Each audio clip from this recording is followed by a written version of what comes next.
उत्पादकांचं जे काही अडचणी होत्या, त्याचबरोबर ऊस उत्पादकांच्या अडचणी होत्या, जल जीवन मिशनचे जे काही आमचे प्रकल्प काही प्रलंबित आहेत, या संदर्भामध्ये बैठका होत्या.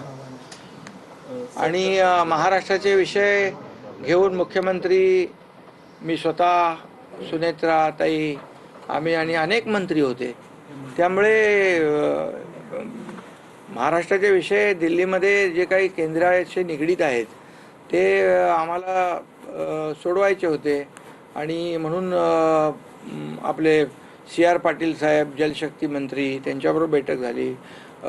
केंद्रीय गृहमंत्री आणि सहकारिता मंत्री अमित भाईंची बैठक झाली आणि सकारात्मक बैठका झाल्या. त्यामुळे तुम्हाला असं 2 दिवस आम्ही आलो, मग 2 दिवस तुम्हाला एवढा असा प्रश्न का पडले? 2 दिवस आम्ही आल्यानंतर इथे महाराष्ट्रासाठी आम्हाला काही जनतेसाठी आणि महाराष्ट्रातल्या काही अडचणींसाठी केंद्राकडे बोलायचं नाही, मग कुठं बोलायचं?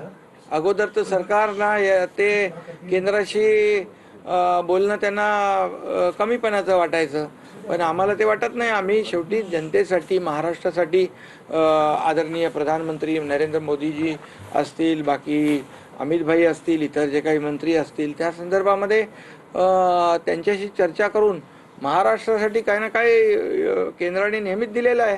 हजारो कोटी महाराष्ट्रासाठी दिलेले आहेत. ते शेवटी मागितल्याशिवाय मागायला तर पाहिजे, प्रयत्न करायला पाहिजे. रात्री उशिरापर्यंत खूप बैठकी झाल्या, सुरू होत्या अशी माहिती, अशी कानावरती चर्चा आहे. कोणाच्या बैठका? आम्ही पण काही ठिकाणी गाठी झाल्या, अशी चर्चा कानावरती आहे. काय वास्तविकता आहे? महाराष्ट्रासाठी घटना ज्या घडल्या त्या सगळ्या तुम्हाला सांगितल्या आणि त्याच्यातले सगळे विषय आपल्याला माहीत आहेत. त्यामुळे आणखी काही असं दुसरे काही विषय रात्रीच्या 1:30 वाजता काय बैठका महाराष्ट्राच्या विकासासाठी किंवा अशा होत नाहीत आणि त्या झाल्याही नाहीत आमच्या बैठका. त्या राजकीय बैठका होत्या का सर? राजकीय बैठकाच झाल्या नाही. तुमचा शोध तुम्ही म्हणून तुम्हालाच विचारतोय मी, तुम्ही 2 दिवस काय पाहिलं ते सांगा. तुमच्याकडून फीडबॅक आम्हाला घ्या. शिंदे साहेब, विधान परिषदेच्या निवडणुकीच्या अनुषंगानं महाविकास आघाडीकडनं स्पष्ट केलं गेलेलं आहे की ते 17 जागा आहेत, त्या 17 जागा महाविकास आघाडी म्हणून लढणार आहे. महायुतीचं नेमकं काय सध्या सुरू जागा वाटपाचं तुमचं? 17 जागा काय महाविकास आघाडी? महाविकास आघाडी 17 जागेवरती निवडणूक लढवणार आहे, त्यांनी स्पष्ट केलेलं. काल त्यांची बैठक पण झाली. युतीचं नेमकं काय? युतीचा कुठं घोडा? महाविकास आघाडी 17 जागा लढवेल, पण एकही जागा जिंकेल असं मला वाटत नाही. आणि महायुती जागा सगळ्या 17 जागा लढवेल आणि 17च्या 17 जागा जिंकेल. पण 17 जागामध्ये नेमकं तुमचं काय चाललंय सध्या? कारण काय चाललंय आता ते तुम्हाला उद्या कळेल ना. महायुतीचं गणित, महायुती 17 जागांवर लढवणार निवडणुका आणि 17 जागा जिंकणार. शिवसेना, राष्ट्रवादी आणि भाजप किती जागा लढवणार? काय फॉर्म्युला आहे? फॉर्म्युला आता तुम्हाला माहित आहे ना. फॉर्म्युला कालच मुख्यमंत्री महोदयांनी आपल्याशी मीडियावर बाईट देताना सांगितलेलं आहे. त्यामुळे जागा वाटप सन्मानाने होईल. महायुतीमध्ये कुठलेही मतभेद नाहीत आणि महायुती एकजुटीने 17 जागा लढवेल आणि 17 जिंकेल हा विश्वास तुम्हाला.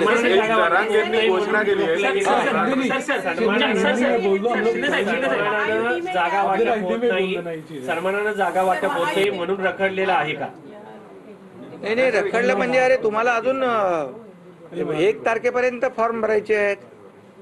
काय तुम्ही एवढ्या घाईवर का? तुम्हाला आमच्यापेक्षा तुम्हाला जास्ती घाई आहे लागलेली आहे.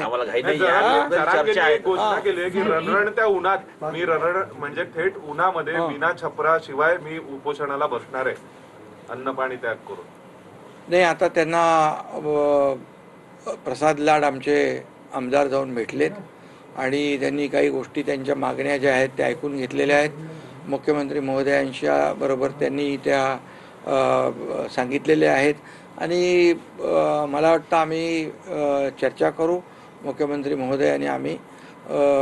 आणि जे काही शेवटी मराठा समाजाला मी मुख्यमंत्री असताना मी होतो, अजितदादा, देवेंद्रजी, आम्ही मिळून जे निर्णय घेतले, मराठा समाजाला आत्तापर्यंत जे कुणबी प्रमाणपत्र मिळत नव्हते ते लाखो कुणबी प्रमाणपत्र देण्याचा निर्णय घेतला.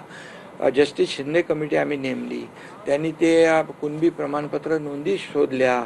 10% आम्ही आरक्षण दिलेलं आहे आणि बाकी जे काही ज्या योजना सारथीच्या आहेत, त्याचबरोबर अण्णासाहेब पाटील आर्थिक विकास महामंडळ आहे, या माध्यमातून मराठा समाजाला न्याय देण्याचं काम केलं आणि जे काही उर्वरित प्रश्न आहेत ते देखील सोडवण्यासाठी सरकार सकारात्मक आहे. म्हणजे त्यांना उपोषण करण्याची गरज पडणार नाही, पडू नये असेच सरकारची भूमिका आहे.